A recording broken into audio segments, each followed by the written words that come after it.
Hello hi അസ്സലാമു അലൈക്കും. എന്തൊക്കെയുണ്ട് മക്കളെ വിശേഷങ്ങൾ? അപ്പം നമ്മളിന്നൊരു ചെറുതായിട്ടൊരു വീഡിയോ ആയിട്ട് വന്നു കേട്ടോ. അപ്പോൾ എന്താണെന്ന് വെച്ചാൽ എന്നോട് കുറേ ദിവസമായി ഒരു വീഡിയോ ചെയ്യാൻ വേറെ ഒരാളിനോട് പറഞ്ഞിട്ടോ. അത് എന്താണെന്ന് വെച്ചാൽ നമ്മളെ യൂട്യൂബറായ പിന്നെ നൂറ ബ്ലോഗ് എന്നാണ് ആ കുട്ടിയുടെ ചാനലിൻ്റെ പേര്. അത് 1000 സബ്ബൊന്നും അതിനായിട്ടില്ല കേട്ടോ. ഓള് ഭയങ്കര കഷ്ടത്തിലാണ് മക്കളെ. അവൾക്ക് വലിയൊരു 3 ഓപ്പറേഷനാണ് ഡോക്ടർ പറഞ്ഞത്. അപ്പോൾ അതിന് ഇൻഷുറൻസും ഇല്ല. അവൾക്ക് ഇൻഷുറൻസ് ഒന്നും ഇല്ല. അത് ശരിയാക്കാനൊന്നും ഗവൺമെൻറ് അവൾക്ക് കൊടുത്തിട്ടില്ല. പുതിയ കാർഡിൽ അതൊന്നും ശരിയാക്കി കൊടുത്തിട്ടില്ല. അപ്പോൾ നമ്മൾ എന്ത് ചെയ്യണം? അവളുടെ ബെനിഫിറ്റ് നമ്പർ നൂറ ബ്ലോഗ് എന്ന് അടിച്ചു കൊടുത്താൽ അവളെ ഷോർട്ട് വീഡിയോയിലും ഉണ്ടാവും ബെനിഫിറ്റ് നമ്പർ. നിങ്ങൾ എന്ത് കാട്ടണം വെച്ചാൽ ആ വീഡിയോ കണ്ട് നിങ്ങൾ ആ അവസ്ഥ അവളെ മനസ്സിലാക്കിയിട്ട് നിങ്ങളെ കയ്യിൽ 1 രൂപയേ ഉള്ളൂ വെച്ചാൽ അത് നിങ്ങൾ ആ ബെനിഫിറ്റ് നമ്പറിലേക്ക് വിട്ട് കൊടുക്കുക. ആ പെൺകുട്ടിയുടെ കരച്ചിൽ കേട്ട് നമ്മളാകെ തകർന്നു മക്കളെ. കാരണം അവൾക്ക് ആകെ ആശ്രയം ഒരു മോനുള്ളൂ. ആ മോന് ആക്സിഡൻ്റ് ആയിട്ട് അതിന് ഡിസ്കിന് കംപ്ലൈൻ്റ് ആയിട്ടും പല പ്രശ്നത്തിലായിട്ട് ഇപ്പം അത് ശരിയായിട്ട് വരുന്നുള്ളൂ. ഇപ്പം അത് അൽഹംദുലില്ലാ. അള്ളാഹു അവളെയും മക്കളെയും മകനെയും പടച്ചറബ്ബേ ആഫിയത്തോടുള്ള ദീർഘായുസ്സ് കൊടുക്കട്ടെ. അള്ളാഹ് ഭയങ്കര കഷ്ടത്തിലാണ് മക്കളെ അവളെ കാര്യങ്ങൾ. നിങ്ങളെല്ലാവരും അവളെ കണ്ട് അവളെ വീഡിയോ കണ്ട് നൂറ ബ്ലോഗ് എന്ന് അടിച്ചു കൊടുത്താൽ മതി കേട്ടോ.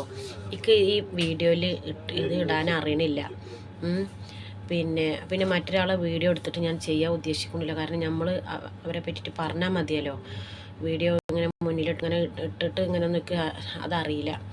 എന്തായാലും നിങ്ങൾ എന്ത് ചെയ്യണം? ആ വീഡിയോ കണ്ട് മാക്സിമം നിങ്ങളെല്ലാവർക്കും ഷെയർ ചെയ്ത്.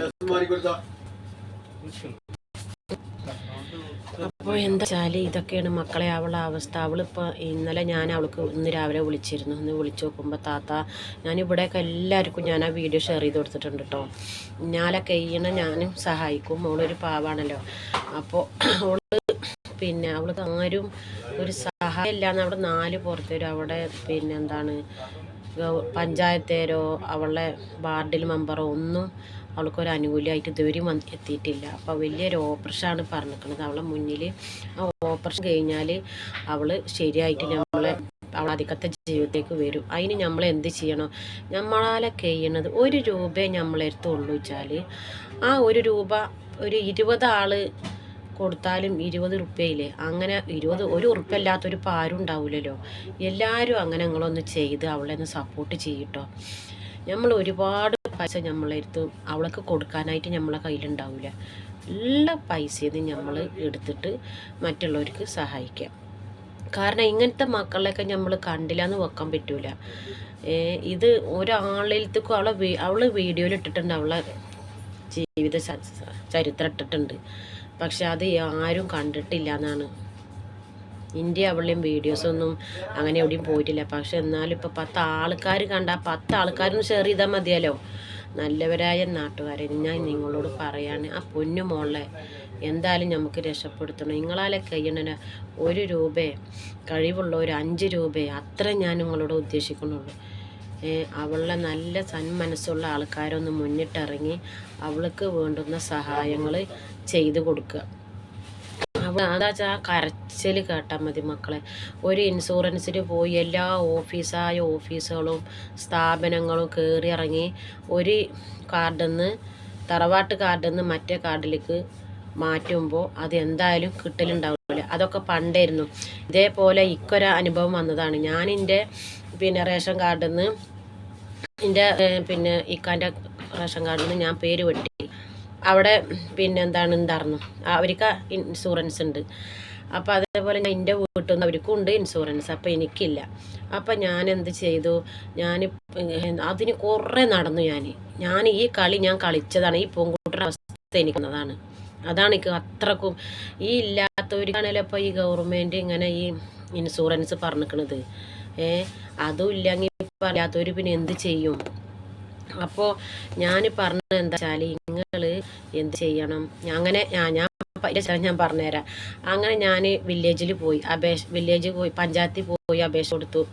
എവിടെ ഞാൻ നടക്കണ്ട് വെച്ചാൽ അപ്പം എന്നോട് പഞ്ചായത്തിൽ നിന്ന് എന്താ പറഞ്ഞതെന്ന് പറയാം. പഞ്ചായത്തിൽ നിന്ന് തന്നെ തോന്നുന്നു ഞാൻ അപേക്ഷിച്ച് നോക്കുമ്പോൾ എന്നോട് പറഞ്ഞത്, ഞാനന്ന് ഈ തൊഴിലുറപ്പിൻ്റെ പണിയിൽ കാർഡ് എടുത്തിരുന്നു. അതായത് നമ്മളെ വീട്ടുകളിലൊക്കെ അങ്ങനെ വന്നാൽ അവർ വന്ന് പണിയും, പൈസ നമ്മളെ അക്കൗണ്ടിലേക്കും കയറും പറഞ്ഞിട്ട് അന്ന് അങ്ങനെയൊക്കെ വന്നിരുന്നല്ലോ. അപ്പോൾ ഞാനൊരു ബുക്ക് എടുത്തിരുന്നു. അപ്പം ഞാനും പറഞ്ഞു, ഇങ്ങനെ ഇൻഷുറൻസ് ഇല്ല, എന്ത് ചെയ്യാനാ എന്നൊക്കെ, ഞാൻ കാർഡ് വെട്ടിയിട്ട് ഇത്ര ആയിട്ടുള്ളൂ എന്നൊക്കെ പറഞ്ഞു. നിങ്ങൾക്ക് ഇൻഷുറൻസ് കിട്ടും എങ്ങനെയാണ് ചോദിച്ചാൽ, നിങ്ങളെ ഈ തൊഴിലുറപ്പിൻ്റെ ബുക്കിൽ 25 പണി കാണണം. 25 പണി കണ്ടാലാണ് നിങ്ങൾക്ക് ഇൻഷുറൻസ് കിട്ടുള്ളൂ പറഞ്ഞു. ഞാൻ 25 പണിയാക്കി. ഞങ്ങൾ നാല് പുറത്തൊക്കെ ഇങ്ങനെ അയൽവാസികളോടൊക്കെ ഇങ്ങനെ തൊടുവിൽ കളക്കാൻ വരുമല്ലോ, ഒരു പച്ചക്കറി നടാനും തെങ്ങിൻ്റെ ചൂടും മാന്താനൊക്കെ വരൂലേ. അപ്പം അങ്ങനെ വന്നവരെ കൂടെ ഞാനും പണിക്ക് കൂടി.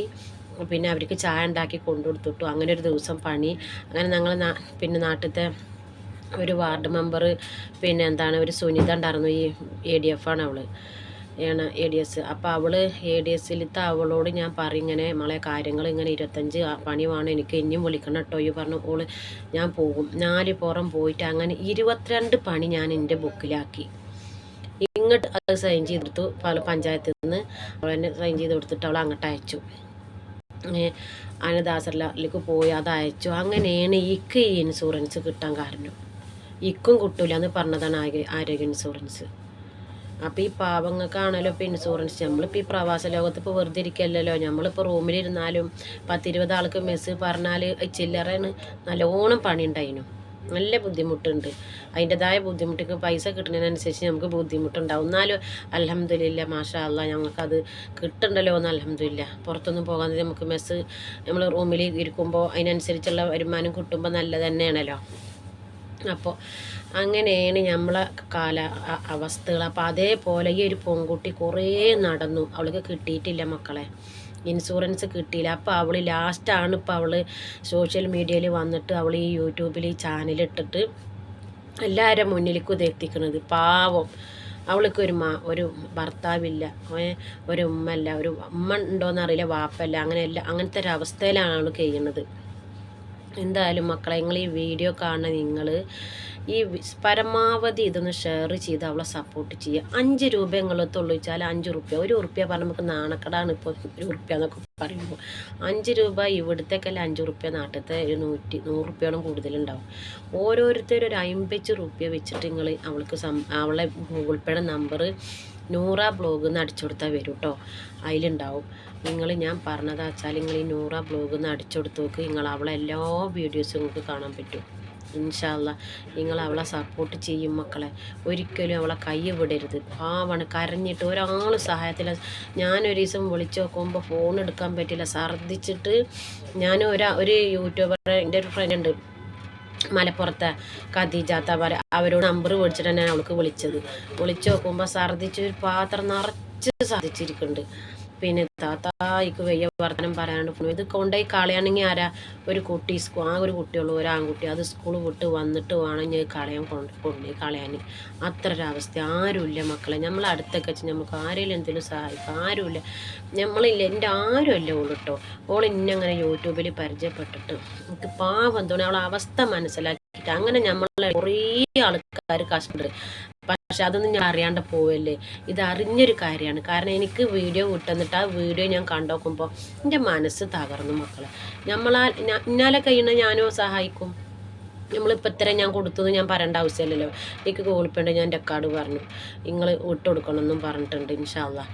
അപ്പോൾ ഞാൻ നിങ്ങളോട് ഈ പറഞ്ഞത്, അവളേക്ക് ഞാൻ ഇന്ന് വിളിച്ചിട്ട് എൻ്റെ 3 മക്കളുണ്ട്, അവർക്കും ഞാൻ ഈ നമ്പർ കൊടുത്തിട്ടുണ്ട്. മോളെ എനിക്ക് എന്തേലും ഗൂഗിൾ പേയിൽ നമ്പർ പൈസ വന്നുകൊണ്ട് വെച്ചപ്പോൾ ഇല്ല താത്ത ഇതുവരെ വന്നിട്ടില്ല, വന്ന മെസ്സേജ് വരും പറഞ്ഞു. അപ്പോൾ 100 രൂപയെ വന്നിട്ടുള്ളൂ വെച്ചാലും അൽഹംദുലില്ലാ മോളെ എനിക്ക് വിളിക്കണുണ്ട് കേട്ടോ പറഞ്ഞു. ഞാൻ അങ്ങോട്ട് ഇവിടെ വലിയൊരു പ്രവാസി ഗ്രൂപ്പ് ഉണ്ട്, വേറൊരു ഗ്രൂപ്പ് ഉണ്ട്, അതിലേക്കൊക്കെ വിട്ടുകൊടുത്ത് ഞാൻ എൻ്റെ ഒരു വോയിസും വിട്ടുകൊടുത്തിട്ടുണ്ട്. ഈ വീഡിയോ നിങ്ങൾ തള്ളിക്കളയരുത് മക്കളെ, പൊന്നു മക്കളെ, സഹോദരന്മാരെ. ഈ വീഡിയോകൾ തള്ളിക്ക്. ഒരിക്കലും നിങ്ങൾ 100 രൂപ ഇന്ന് റബ്ബിൻ്റെ മുന്നിൽ ഇന്ന് അവൾക്ക് കൊടുത്താൽ നാളെ റബ്ബിൻ്റെ ഖജനാവിൽ നമുക്ക് 1000 കോടി പുണ്യം കിട്ടുന്ന ഒരു കാര്യമാണ് മക്കളെ. ഇത് ഒരിക്കലും നിങ്ങൾ തട്ടിക്കളയരുത്. 1 രൂപ ചില പെൺകുട്ടിയുടെ അക്കൗണ്ടിലേക്ക് ഇതാ വന്നും പറഞ്ഞിട്ട് ബിസ്മി ചൊല്ലിൽ അവൾക്ക് വിട്ടുകൊടുക്കി. അൽഹംദുലില്ലാ, അള്ളാഹു ആഫിയത്തോടുള്ള ദീർഘായുസ് അവൾക്ക് കൊടുക്കട്ടെ. പരിപൂർണമായും അവളെ രോഗം ശിഫയാക്കി തരട്ടെ. അപ്പം ഇൻഷാ അള്ളാഹ് ഇപ്പം ഇത്രയേ ഉള്ളൂ ഈ വീഡിയോ. എല്ലാവരും ഒന്ന് ഷെയർ ചെയ്ത് ഒന്ന് ആ പെൺകുട്ടിനെ സപ്പോർട്ട് ചെയ്യണം കേട്ടോ.